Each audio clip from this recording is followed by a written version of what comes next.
Hi, and welcome to Round Robin. I'm your host, Robin McCormick, the Director of Communications and Marketing for the City of Hampton. And today I have with us City Manager Mary Bunting. This is part 2 of the budget talks that we started with last week. And welcome, Mary. Thank you for coming back. I'm glad to be back. Last week we talked a little bit about public input and how that shapes the budget. And today we're going to spend some time really talking about what control you have over the budget and some things that are really not local decisions. They're out of your hands. But first, actually, I'm going to ask you to recap a little bit. This will be the 3rd year of declining revenues. Is that right? Unfortunately, yes. And that's all driven, of course, by the national and state economy that has been in a recession. And although recovering very slowly, the city is deeply impacted by the housing value issues that have been going on in the marketplace, again, throughout the country, since our largest tax source is the real estate tax. As housing values have declined, the amount of money that we receive from the real estate revenue has declined as well. And that's what's putting the most pressure on our budget, although of course we always are subject to additional cuts from the state. As they attempt to balance their budget for some of the same fiscal pressures, they tend to roll down a lot of those decisions to the local government. So we're dealing with a combination of revenue losses, and then of course the similar expenditure pressures that residents are dealing with. Last time I talked about the fuel price increases and how they impact us because we have so many police cars, fire trucks, garbage trucks on the road each and every day. So we're getting it from both sides, just like the homeowner is. Mm-hmm. One of the things I think that's going to make the choices this year harder are the fact that there have been some pretty dramatic cuts over the past couple years. And I know you used the public input process to help shape those. Can you recap some of those for us? Sure, and I want to just acknowledge that the cuts that we've been doing go back beyond 2 years. But certainly the most dramatic cuts have been in the last 2 years as we've been dealing with the effects of the recession. Okay. So the way we approach those is similar to what a household would do. What are our needs, what are our wants? And we ask the public to help us understand, in terms of city government services, what are the equivalents of needs and wants? Because just like that, the household's going to try to protect the needs first and foremost, we needed to do the same thing. I want to acknowledge that cutting wants are hard too. I mean, the wants are what make our lives special. So just like we may have to give up the family vacation, we really lament not being able to do that. It was similarly challenging on the city side. And I think for residents too to say, well, what is it that we should let go of, have a little less of, or maybe even eliminate. So we did use those public pollings to help guide a lot of that. And what we got was, I think, a very appropriate distinction between needs and wants. The residents got it like I think the professional staff would have gotten it. What fell into the want category were some of the quality of life kinds of programs. For instance, the Arts Commission and the New American Theater and the performances that are there really make our community special and distinct, but they aren't needs. Similarly, the History Museum fell into that category, something we very much value as a community because of our long history, but it isn't a core government service the way police and fire would be. So we did focus our cuts in those areas. Now that's not to say that if we found some efficiencies in some core service departments and we did make some adjustments there too, but largely we were focusing on the want part of the equation. Okay. So moving forward, what does that mean in terms of some of those departments? Let's take the History Museum, for example. That got cut the first year, but then the choice last year was sort of eliminate or keep it going. I mean, and many of the choices we've made in the last 2 years are of that ilk, quite frankly. We've cut back as far as we can without just outright eliminating the program. So last year for the History Museum, we said, we've cut it back as far as we can. If we're going to have a history museum, we're going to need to work now on the revenue side. So we brought in a new executive director and tasked her with increasing admissions and doing other special programs that would generate revenue so that we could try to keep a history museum. Obviously, as the oldest continuous English-speaking settlement in America, it's very important that we protect our heritage. So we didn't want to go to that final step of just outright elimination. But we had really gotten to the point that if we cut it anymore, that's what we were effectively doing.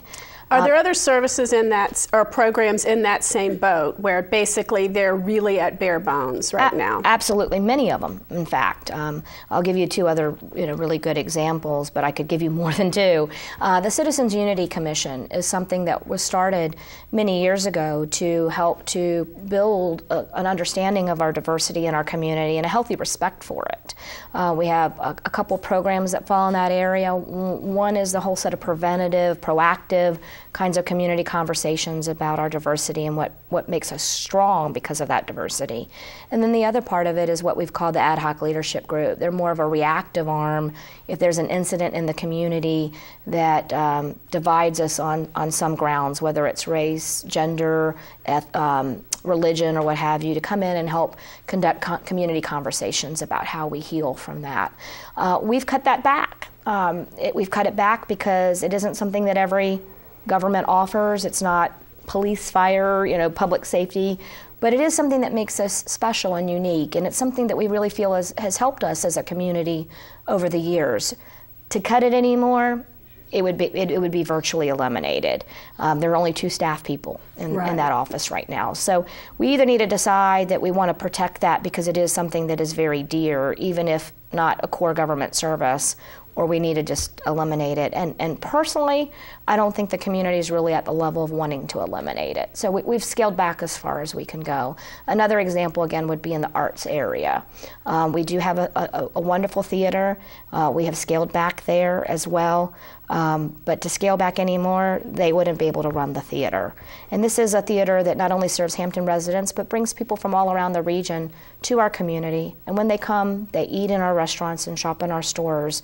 And so there would be an effect beyond cutting that department. We would also lose revenue as well. So really at a bare bones in many different areas.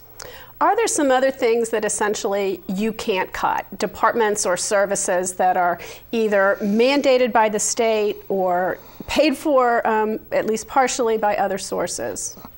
Absolutely, and this is another thing that makes the budget very challenging. And if I can just focus on social services for a moment, we had some folks in our public comment session say, well, let's scale back on what we do for social services. Unfortunately, that's not an option. Almost all of the programs that we offer out of our social services department are legally mandated programs. Now, they do come with about 80% of the revenue from the state or federal government. We have a 20% match, but we don't have a choice to eliminate that program. So our local share is in essence fixed in stone. I did notice last year that was one where the citizens said one thing and the budget wasn't able, I mean, I'm not sure they understood why, but we weren't able to reflect their wishes in the budget on that one. Right, and we try in my manager's message and in our communication with council to highlight where the public input has absolutely been incorporated into the budget and where it hasn't, and when it doesn't, why.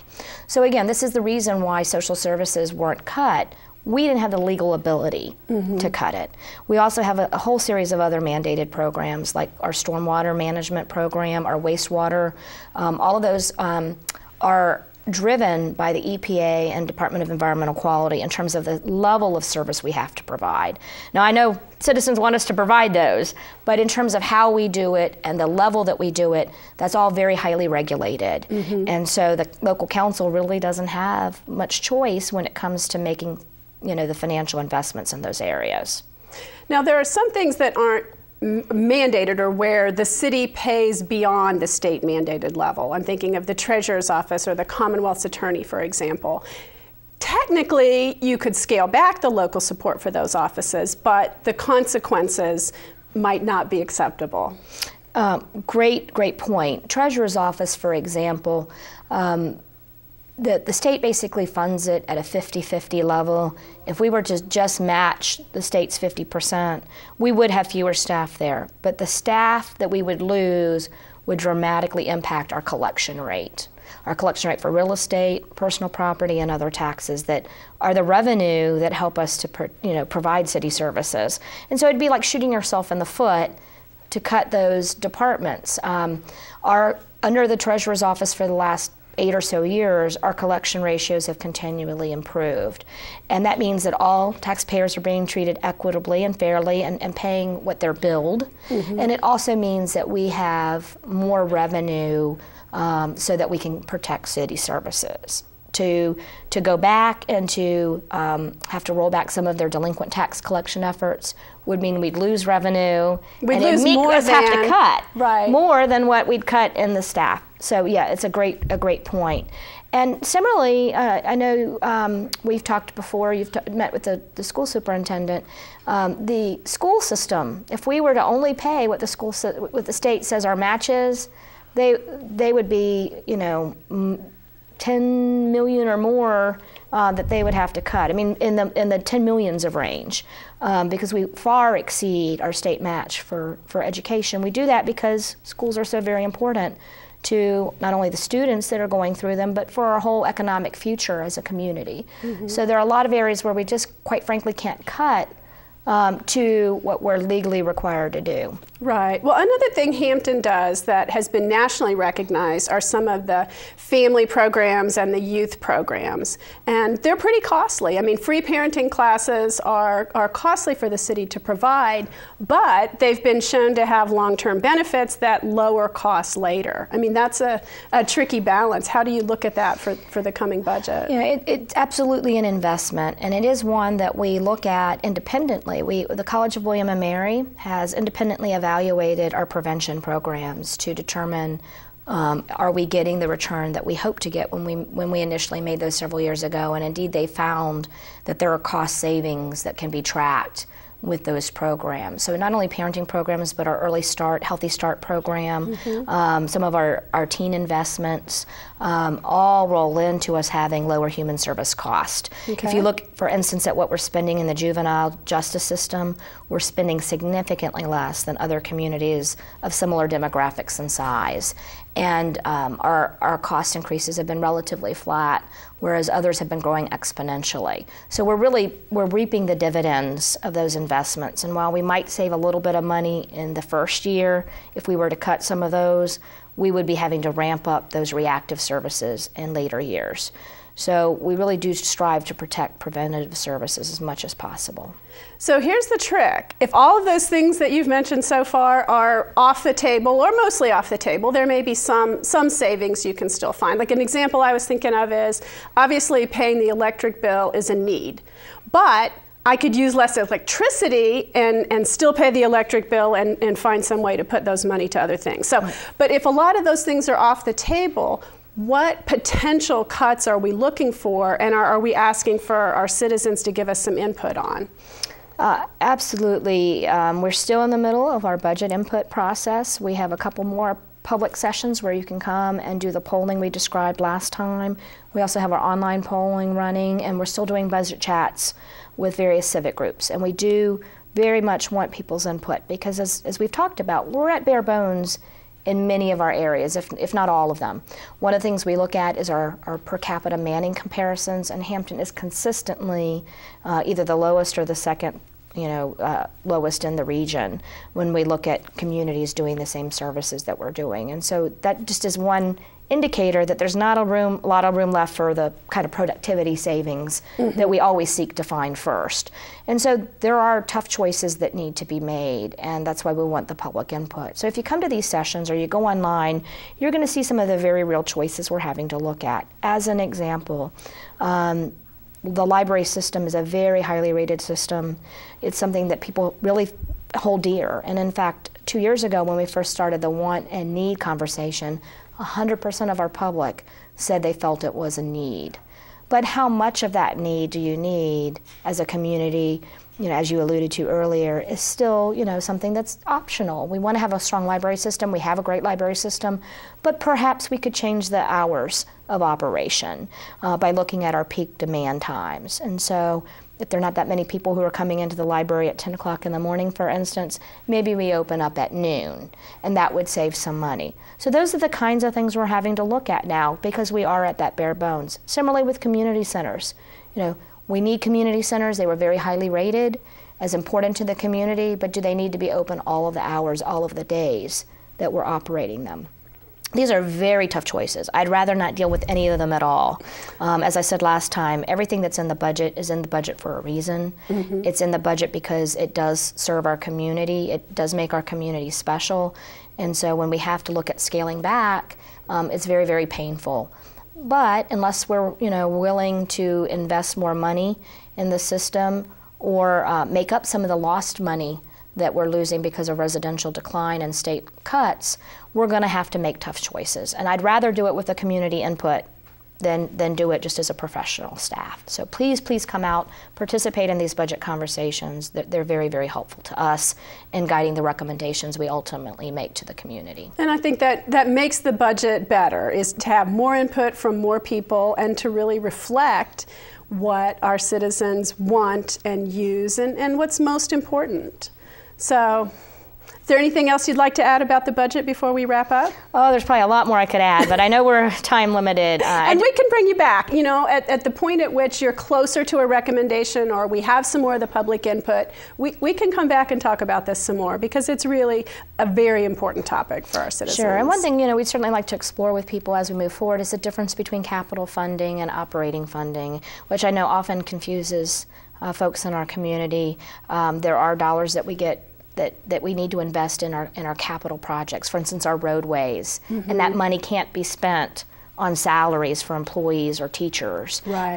And so there's so much we could talk about with regard to the budget, but right now the most important thing is understanding that tough choices need to be made and that we want the public's input in how we make those choices. So I appreciate the opportunity to be with you today and to remind people to come out or go online or give us a call so that we can hear from them. Well, thank you. Thank you very much for coming by, Mary. I appreciate it. Always a pleasure.